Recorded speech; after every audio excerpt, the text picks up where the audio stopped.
আজকে আমি সকালবেলায় যে 11টার সময় টিফিন নিয়ে এসেছি। দেখো বন্ধুরা, টিফিন নিয়ে ব্লগটা আমি স্টার্ট করলাম। কেমন হয়েছে দেখো। নমস্কার বন্ধুরা, ইএনকে চ্যানেলের পক্ষ থেকে তোমাদের সকলকে স্বাগত। আশা করছি যে যেখান থেকে আমার ভিডিওটা দেখছো তোমরা সকলে ভালো আছো, আমরাও সকলে মোটামুটি ভালো আছি। আর বন্ধুরা, ভিডিওটা স্কিপ না করে তোমরা পুরোটা দেখো, দেখলে আশা করছি তোমাদের ভালো লাগবে। ভালো লাগলে লাইক কমেন্ট আর প্রচুর প্রচুর বন্ধুদের কাছে শেয়ার করে দিও। বড়দের প্রণাম আর ছোটদের ভালোবাসা দিয়ে আমি ব্লগটা স্টার্ট করলাম। তা এখন বাজে 11:30। আমি 11:30টার সময় তোমাদের কাছে এসেছি। ঘরের এমনি সমস্ত আর বাসি কাজ পড়ে থাকে না, সবাই জানো 11:30 বাজে। আমার রান্না এমনি সমস্ত কাজটা সেরে গোপাল টোপাল পুজো, গোপালকে সেবা টেবা দিয়ে একেবারে পুজো সেরে নিয়ে আজকে রান্না সেরে নিয়েছি। আগে রান্নাটা করে নিয়েছি। আজকে শনিবার সেরকম কিছু রান্না করিনি। পাঁপড় ভাজা করেছি আর বড়া দিয়ে আলু, বেসনের বড়া আর হচ্ছে সোয়াবিন আর আলু দিয়ে রসা বানিয়েছি আর ভাত করেছি। আর কিছু করিনি। ডাল করার কথা ছিল, কিন্তু যেহেতু ঝোল করেছি ওই জন্য আর ডাল করলাম না। আর শনিবারে তো ওই মাছ টাছ কিছু নেই সেরকম, সবাই খাবেও না। আর যদি ভালো না লাগে, ঘরে আম আছে, আম কেটে দেবো। আম দিয়ে আমরা সচরাচর আম দিয়ে আমরা ভাত খাই না, আমাদের ভালো লাগে না। রুটি পরোটা লুচি দিয়েই আমরা খাই আমটা। আর হয়তো এমনি শুধু হয়তো বসে বসে খেলাম, কিন্তু ভাত দিয়ে আমরা খাই না। দেখি আজকে খেয়ে দেখবো যদি ভালো লাগে। তা বন্ধুরা, তাহলে চলো, তোমাদের বলেই দিলাম কি তরকারি কি রান্না করেছি, তাও একবার দেখিয়ে দিই চলো। এই যে দেখো, এখানে ভাত, এই যে ভাত আছে। এখানে হচ্ছে এই যে সোয়াবিন দিয়ে আলু দিয়ে বড়া দিয়ে হচ্ছে রসা। একদম হালকা পাতলা করেছি, কালার নেই। কালারটা ফোনেতে এত কালার লাগছে, কিন্তু কালার হয়ই নি। এই যে পাঁপড় ভেজে আমি মুড়ির কৌটোর মধ্যে ভরে রেখে দিয়েছি। মুড়ির কৌটোর মধ্যে রেখে দিলে না বন্ধুরা অনেক দিন থাক। আর এমনি পলিথিনের মধ্যে যদি রাখি, পিঁপড়ে হয়ে যায় বা এমনি শুটকো হয়ে যায়, তখন আর ওগুলো খাওয়া যায় না, ফেলে দিতে হয়। তা চলো তাহলে বন্ধুরা, আমি আবার তোমাদের কাছে পরে। আমাদের গপু আমি সেবা দিয়ে একেবারে গপুর সমস্ত হয়ে গেছে কাজকর্ম। আজ আমার গপুকে কেমন লাগছে তোমরা আমাকে কমেন্ট করে জানিও। আর মায়ের হচ্ছে একাদশী, আমার মায়ের হচ্ছে আজকে একাদশী। ওই যে মা সবজি সিদ্ধ খাচ্ছে। আর আমাদের এই যে ডলকুমারী সারাদিন পাকা পাকা কথা বলে, আর ও এই যে এই কর্মটা করে সারাদিন। সারাদিন ওর হচ্ছে টিভি হচ্ছে ও এখন সঙ্গী সাথী সব। রান্নাঘরে চলে এসেছি। দেখো ডোরার হচ্ছে পেঁপে দিয়ে, সয়াবিন দিয়ে আর হচ্ছে ডিম দিয়ে ডোরার বসিয়ে দিয়েছি। আর ডল আজকে নিরামিষ খাবে। তাহলে চলো বন্ধুরা, পরে আসবো। সমস্ত কাজ হয়ে গেছে, ঘরটা এখন ঝাড় দেবো। ঘরটা ঝাড় দেবো কারণ নোংরা আছে ঘরটা।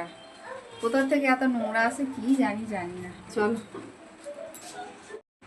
তোমাদের দাদা চলে এসে বন্ধুরা, ওর কাজকর্ম বাইরের হয়ে গেছে।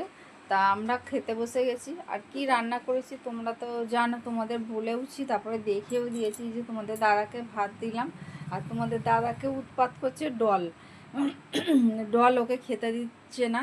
তা আমি বলি আমি আমার খেয়ে নিই বাবা, তারপর তার কথা বলে আমি ওই যে খেতে বসে গেছি। দেখো আমি ওই যে পাঁপড় নিয়েছি। আমি না পাঁপড় খুব একটা ভাত দিয়ে আমার ভালো লাগে না। পাঁপড় তাও আমি শুধু হয়তো 2-1টা খাই, ভাত দিয়ে ভালো লাগে না। কিন্তু তোমাদের দাদা খুব ভালোবাসে, ওই জন্য ওর জন্য পাঁপড় ভাজতে হয়।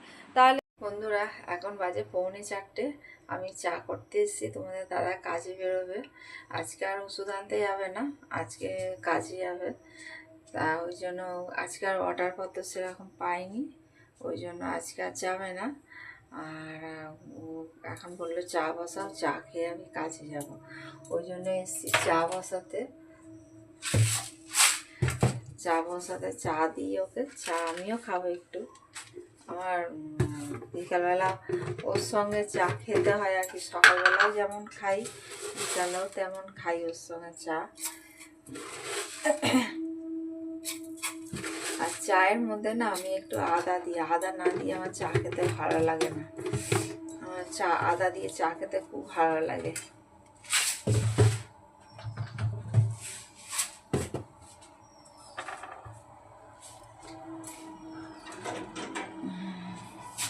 এই যে হামল দিস্তি, এই হামল এটাকে কি বলে জানি না, দিস্তা মনে হয়, যাই হোক হবে।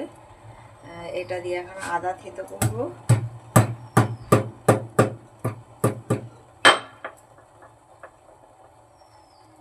আদা দিয়ে দিলাম, এবার ফুটুক, একটু ফুটলে পরে তারপরে চা দেবো। এই যে গ্লাস নিয়ে চলে এসেছি, তোমরা তো জানো আমি স্টিলের গ্লাসে ছাড়া চা খেতে আমার ভালো লাগে না। কাপ কিনেছি জানো বন্ধুরা, দুটো বড় বড় সাইজের কাপ কিনেছি, কিন্তু ওই কাপে আমি চা খেয়ে আমার পোষায় না। গ্লাসে অল্প একটু খাবো, কিন্তু খুব একটা বেশি চা খাই না। তাহলেও মানে গ্লাস ছাড়া আমি চা খেতে পারি না, এটা যেন আমার কি। তোমাদের দাদাও তাই, আমিও তাই। ও কাপে ওর পোষায় না, ওকে আবার একটু বেশি করে চা দিতে হয়। ও চা প্রিয় মানুষ, ওকে ভাত দিতে হবে না, ওকে চা দিলেই ও খুশি। ও মানে ভাত না দিয়ে কেউ যদি বলে যে চা খাবে, ও ভাত ফেলে রেখে দিয়ে চা খেয়ে নেবে, এত চা ভালোবাসে। আগে তো প্রচুর চা খেত তোমাদের দাদা, এখন খায় না।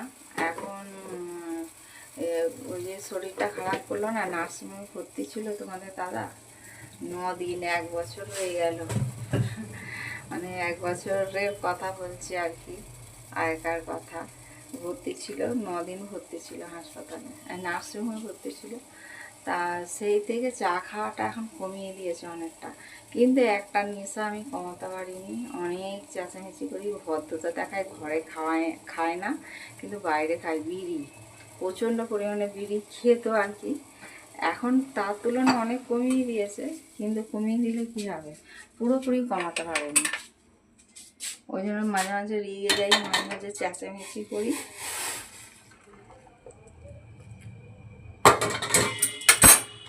চলো এইখানে কথা বললাম, আর ঘরে গিয়ে কথা বলতে পারবো না, কারণ ঘর আমার অন্ধকার, ডলকুমারই ঘুমাচ্ছে। আর ওর এখন এমন হয়ে গেছে অভ্যাস, এখন তো ওয়েদারটা অনেকটা ঠান্ডা, উপরে শোবে না, নিচেতেই শোবে। আগে শীতকালে কি করবি, শীতকালে তো এখানে শুতে পারবি না, তখন কি করবি বলে এখানেই শোবো। চলো বন্ধুরা, তাহলে আবার তোমাদের সঙ্গে পরে কথা হবে। চা খাওয়া হয়ে গেছে, তোমাদের দাদারও খাওয়া হয়ে গেছে, আমারও খাওয়া হয়ে গেছে। যে তোমাদের দাদা কাজে বেরিয়ে যাচ্ছে, ওর না খুব মাথা যন্ত্রণা করছে। আমার যে রোল অনটা আছে, সেই রোল অনটা আমি বললাম ওটা দাও না, বলে ওকে দিতে, ও আবার চোখে দিল, ও নাকের কাজটা দিল, দিয়ে এই যে যাচ্ছে, এখন বেরিয়ে পড়েছে দোকানে গিয়ে ওষুধ খেয়ে নেবে। আমাদের তো ওষুধের দোকানেই ও থাকে, আর ও দোকানে গিয়ে ওষুধ খেয়ে নেবে, তাহলেই ওর ঠিক হয়ে যাবে। আর এদিকে দেখো বন্ধুরা, আজকে হচ্ছে শনিবার, ডল আর ডলের মা বেরোবে, তা ওই জন্য ডলকে সাজুগুজু করছে। আর ডলের দেখেছো হাতে আয়না নিয়েছে, ও আয়না নিয়ে এখন ও দেখবে ওকে কেমন লাগছে। ওকে বলেছি যে খুব সুন্দর লাগছে, ওই জন্য বলছে বলে আয়না দাও, আয়না দাও, আয়না দিয়ে দেখি আমি। ওই যে ক্লিপগুলো পড়েছে, পরে আর ও খুব খুশি। দেখেছো বন্ধুরা, ওই যে দেখো ও এখন পোজ দিচ্ছে, অনেক ফটো তোলা হয়েছে জানো বন্ধুরা, অনেক ফটো তোলা হয়েছে ওর। মানে ও সচরাচর ভিডিও করলে আসে না, আজকে কি ভাগ্যিস ওকে, মানে অনেক পকিয়ে ওকে এইটুকু করেছি আমি, এর বেশি আর করতে পারিনি। তাহলে চলো, আমার মাও বেরিয়ে পড়ছে ওদের সঙ্গে। এই যে দেখো বন্ধুরা, এই যে মা বেরিয়ে পড়েছে, মাকে এখন ও কোয়েল আমার বোনের বাড়ি দিয়ে আসবে। আমার বোনের বর বাইকে করে আমার মাকে আবার মায়ের বাড়িতে গিয়ে দিয়ে আসবে। তা ওই জন্য ঘরটা আমার ফাঁকা হয়ে গেছে, ভাল লাগছে না। মা তো অনেকটা দিনই ছিল, মা এতদিন আমার বাড়িতে কোনো দিন থাকে না, এই ফার্স্ট টাইম থাকলো। হয়তো অম্বুবাতি কেটে গেলে আবার হয়তো চলে আসবে। মেয়েকে আর মাকে টোটোতে তুলে দিল, আর ও বললো আমি হেঁটে যাচ্ছি। আসলে আমাদের না স্টেশনটা একদম সামনে, 5 মিনিটের রাস্তা। ও বলে আমি এইটুকু যাব, আমি হেঁটে চলে যাব, তুমি বরঞ্চ আমার মেয়েকে নিয়ে চলো। আর পাশে আরও তো সবাই বসে আছে, বললো একটু নামিয়ে দিতে। সবাই তো ওখানেই নামবে, মানে সবাই স্টেশনেতেই নামবে, ওই জন্যই। আর আমি বললাম ওরা নামিয়ে দেবে ঠিক। বলতে আবার টোটোওয়ালা বলছে বলে বৌদি কোনো চিন্তা করবে না, আমি নামিয়ে দেবো ওকে। তা যাই হোক বন্ধুরা, আর এটা হচ্ছে পরের দিনের সকালবেলা। আমি আগের দিন রাত্রিবেলা কন্টিনিউ করতে পারিনি। আর মা চলে গেছে না, ভালো লাগছে না। মা ছিল ঘরের মধ্যে, একা একা, মানে আমাদের এত বক, তো রেগে যেতাম। বকতাম যে চোখ অপারেশন করে এসে চুপচাপ থাকতে পারছো না, তুমি খালি বক বক করছো। ও বকতো, মানে আসলে আমার নাতনির সঙ্গে বকতো, আমার নাতনি এত বকাতো যে ওর সঙ্গেই বকতো, বক বক করতো। তা ঘরটা পুরো ফাঁকা হয়ে গেছে। আর তাহলে বন্ধুরা, এটা হচ্ছে পরের দিনের সকালবেলা আমি তোমাদের কাছে এসেছি, আমি কন্টিনিউ ভিডিওটা করতে পারিনি। তা এখন আমি এন্ড করব। তা তোমাদের যদি ভালো লেগে থাকে তাহলে লাইক কমেন্ট আর প্রচুর প্রচুর বন্ধুদের কাছে শেয়ার করে দিও। আর তোমরা ভালো থেকো, সুস্থ থেকো, সাবধানে থেকো, এই বলে আজকের ভিডিওটা রাখলাম। পরের দিনে ডল ডোরা আর আমার সংসার নিয়ে আমি আবার তোমাদের কাছে চলে আসবো। তাহলে চলো বন্ধুরা, টাটা।